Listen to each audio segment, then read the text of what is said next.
Have you ever been downtown? Seen the sidewalk, the midnight mission? What a strange, sad sight to see.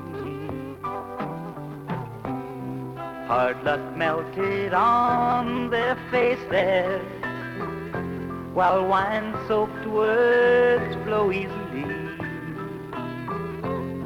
All the worlds they could have conquered, now dreams they'll never see.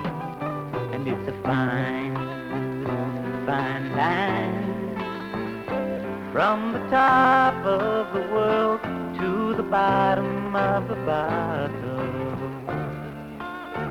from the corner of the mind. It's a fine, fine line from the top of the world to the bottom of the bottle. Oh, I'll have a drink once in a while. When I want to relax, you know. Then I'll have some beer or wine. Sure, I drink. Sometimes when I'm down, depressed, I even drink to get drunk. No, I don't drink much. I don't like the taste of it. Some of my friends call me square, but that's the way I believe in it. Oh, maybe a glass of wine with dinner. Or if I have a date and go to a club, you know, you have to have a drink even if you don't want one. You know, you have to be sociable. I never touch the stuff. I don't think it's right. And when I get off work, I like to have a couple of beers, and maybe I'll have a couple six-packs, maybe. Even with the guys, whatever, you know. But, I'm not an alcoholic. It's just beer, you know. I'm Rod Serling on alcoholism. A lot of people drink. A lot of people enjoy it. But some people will never be able to stop. Unfortunately, drinking isn't a take it or leave it alone thing with a great many people. Like poison ivy that can affect some people violently while the next person gets no reaction at all. The hard facts are that 1 out of 10 people who start drinking can't seem to stop or don't think they can stop. Let me say it again. 1 out of 10 people who start drinking can't seem to stop. I'm drunk 5 nights a week. Yeah, it's the job. I'm a stockbroker, and the market's just been horrible lately. It becomes a way of life. You drink to get rid of the hangover you had from the day before. It's just a way of life. You know, I don't really need this stuff. It's just something I do to pass the time while I get drunk. I think my boss has a drinking problem. He leaves for lunch about 12 o'clock, and I really dread his return.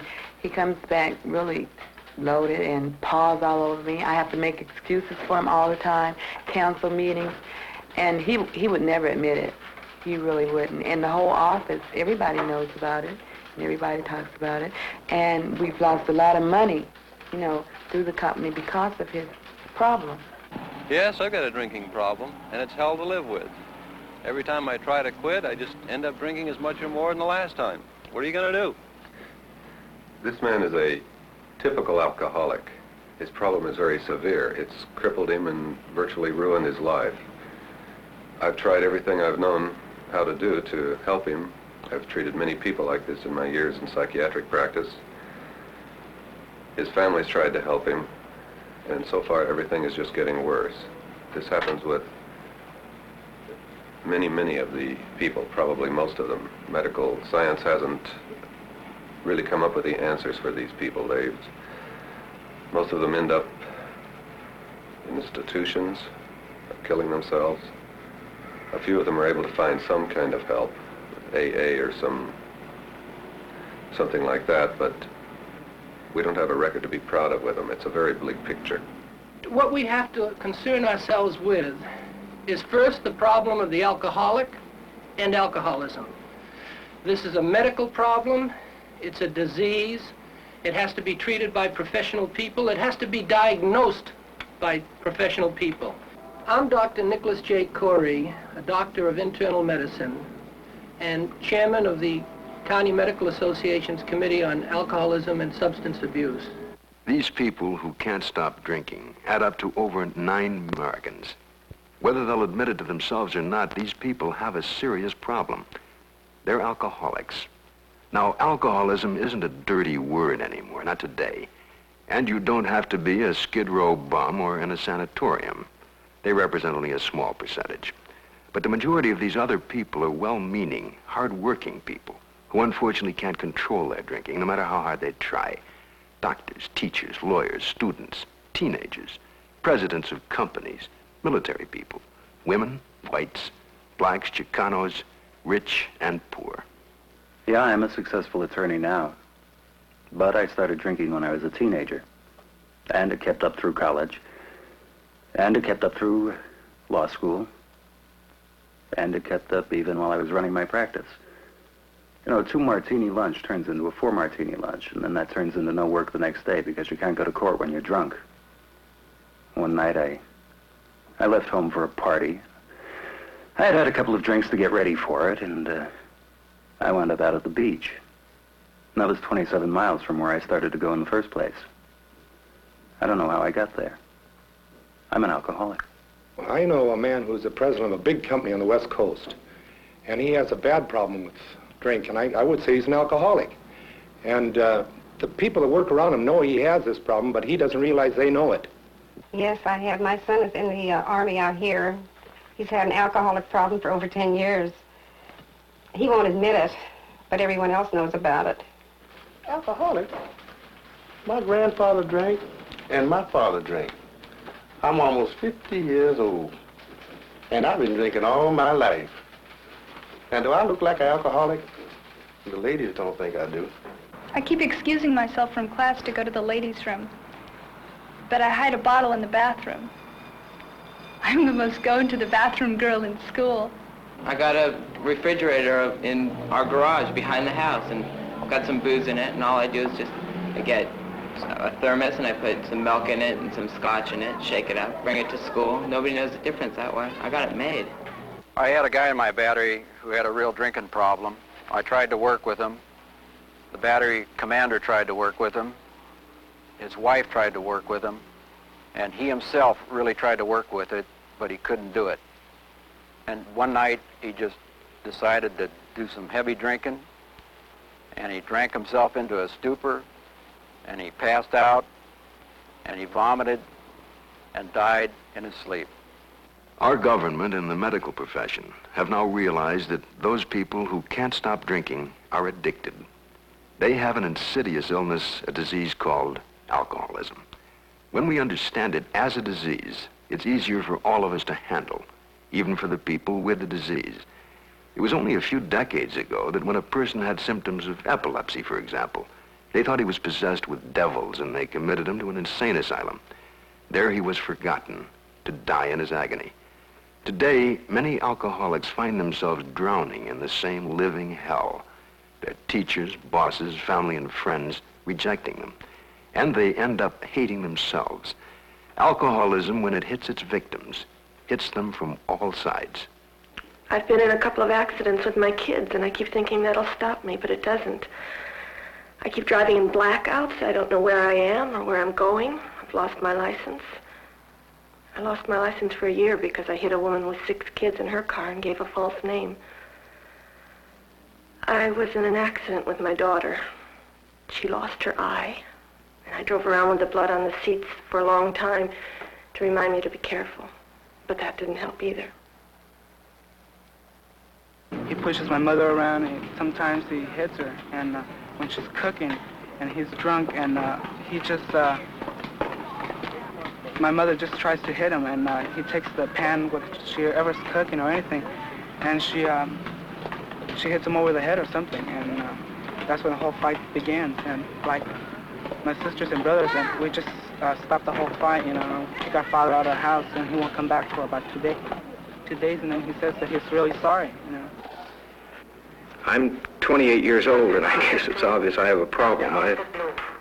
I don't even remember that accident the police told me about. I guess I drank more than I want to. I pass out at stop signs. I've been arrested. I've been thrown in jail. I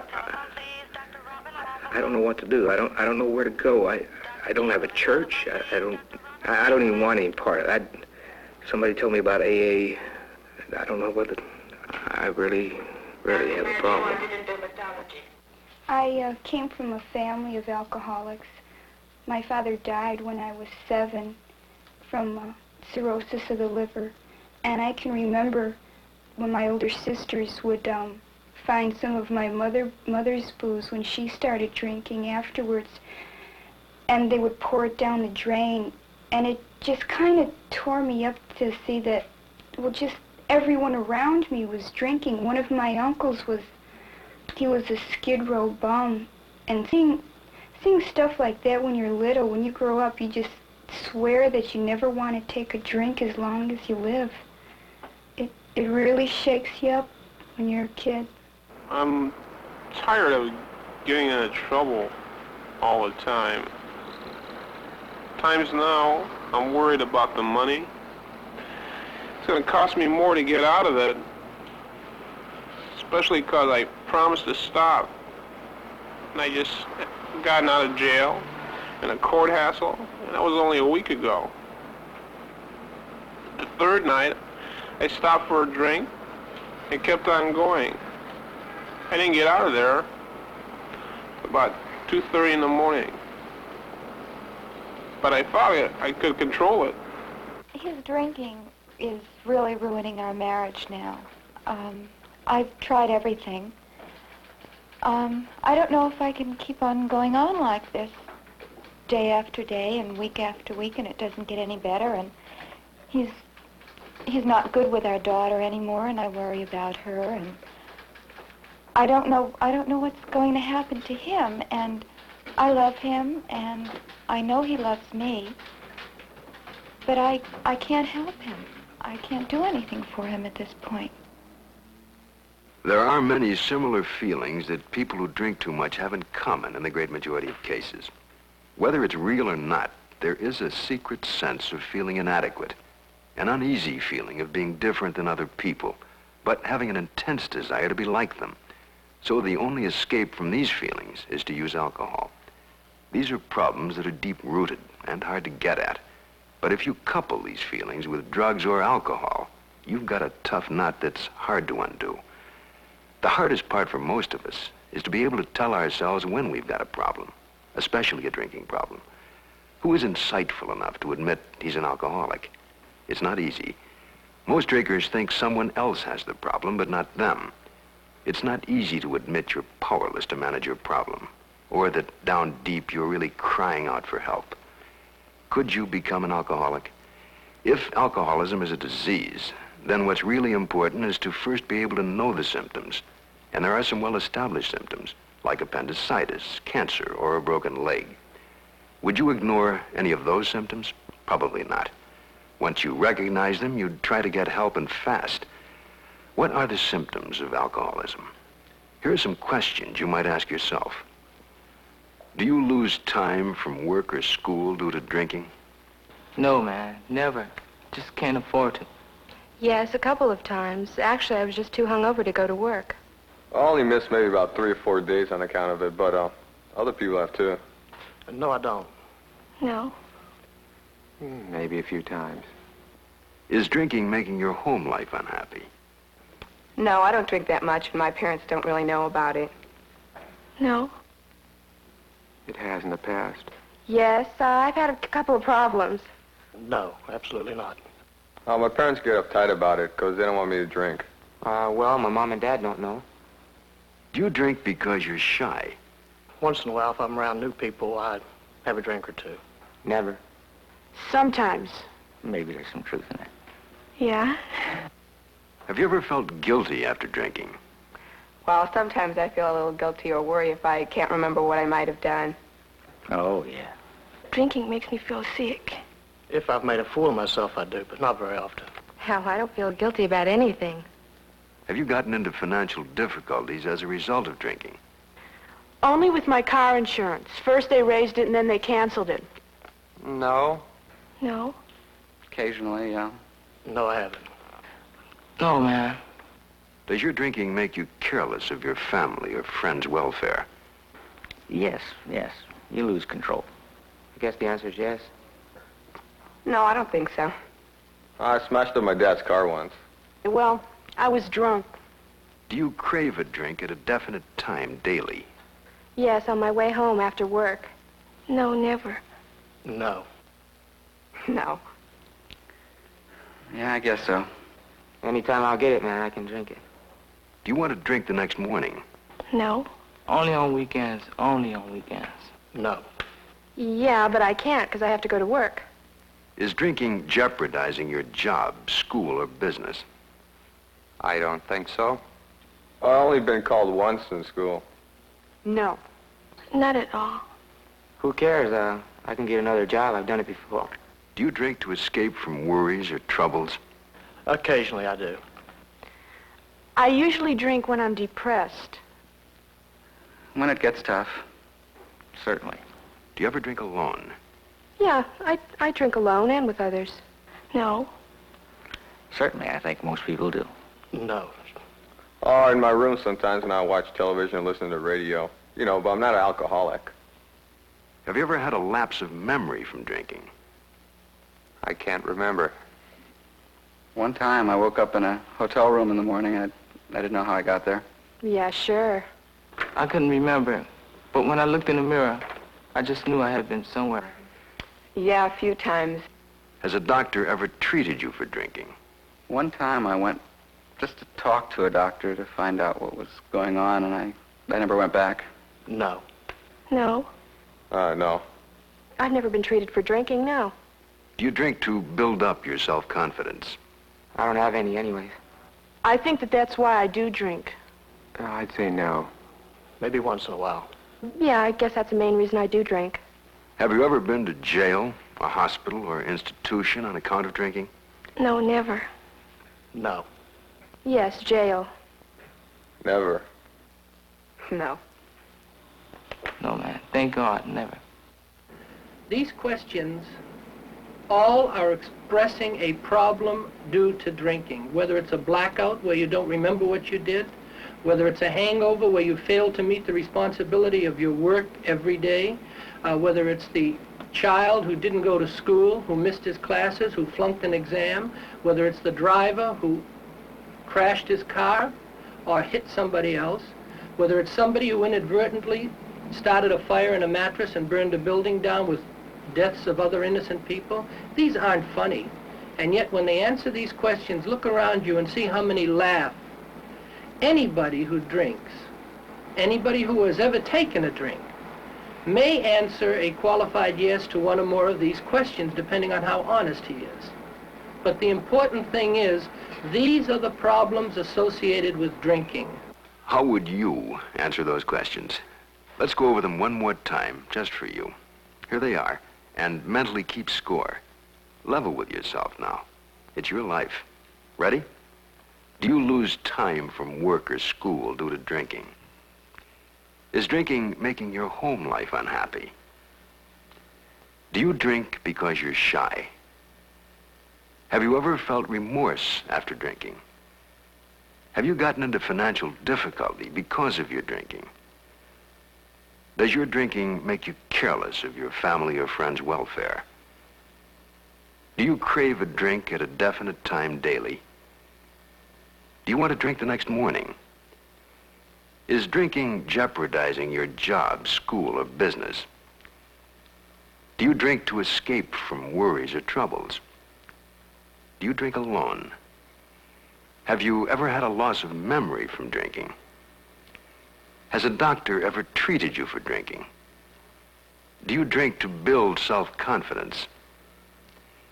Have you ever been to jail, a hospital, or institution due to drinking? There's an awful lot of nervous laughter when somebody answers a yes or a qualified yes to some of these questions and then laughs it off nervously. But I wonder underneath this nervousness, is there guilt? Is there concern? If you answered yes to any one of these questions, you may be on your way to a problem. 2 or more yeses put you in the probably class of becoming an alcoholic. 3 or more, and some say you're already there. Statistics have shown that among the self-admitted alcoholics who have taken this same test, most answered yes to 2 or more of these questions. We're saying that if that individual takes an alcohol-containing beverage and has a problem, then he's got grounds to worry. He should get the facts. He should talk it over with a doctor, a clergyman, a close friend, a counselor, a school teacher, or somebody with a little bit more knowledge. Alcohol is not evil. It's acceptable in our culture. We've been living with it for thousands of years. We've had problems with it with thousands of years, not because of alcohol, but because of the abuse of alcohol. There is a problem in America today. Up to 1/2 of all arrests by the police in America are for chronic drunkenness. 20% of the inmates of state mental hospitals are there because of chronic psychosis due to alcoholic brain damage, an irreversible condition. More than half of those in our jails and prisons for crimes, including murder, rape, theft, and burglary, are committed in association with the abuse of alcohol. About half the traffic deaths on our highways are alcohol-related. Among young people 16 to 24 years old, the proportion rises to 60% of the highway deaths. About 9 million men and women are alcohol abusers, and many of them still rationalize that their troubles are only due to circumstances and blame it on someone else. Alcoholics are like people that step in quicksand and get pulled under. The longer they let it go, the tougher it is to fight their way out. Don't kid yourself. It's happened to millions of people just like you already. Ask for help. You're worth it.